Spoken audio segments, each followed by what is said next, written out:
Majority of the international athletes nowadays, coach, they want to go to America.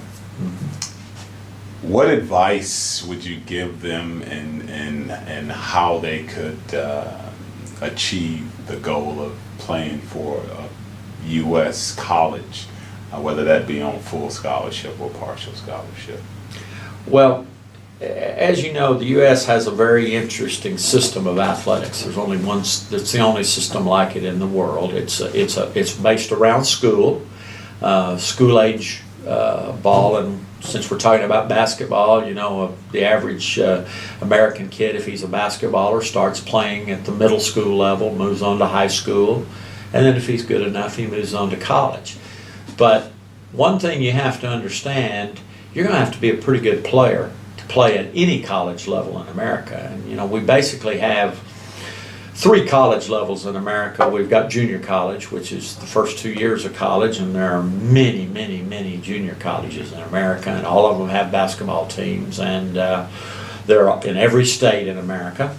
The next level up is what's called the National Association of Intercollegiate Athletics, the NAIA, and that's happened to be where I've spent all my time coaching. It's a very good level of basketball, but there's about now 300 institutions at that level, mainly smaller universities, mainly private schools.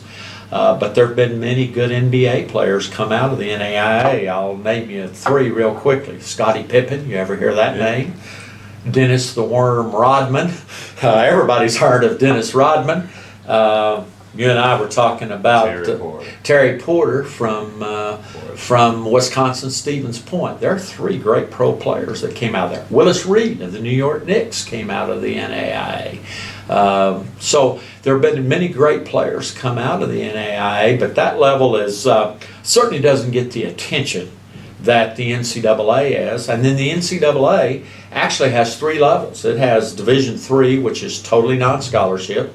It has Division II, which would be equal to the NAIA level.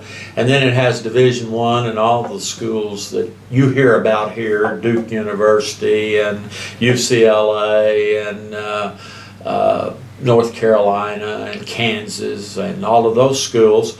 How many Australian players are going to get to play at that level? Probably not a whole lot, because there are not a whole lot of American kids that get to play at that level. You know, that's a very hard level to play at. Now, you had a player that was just drafted that could have played at that level. And there's probably, 20 other players in this country that could play at that level, maybe a few more.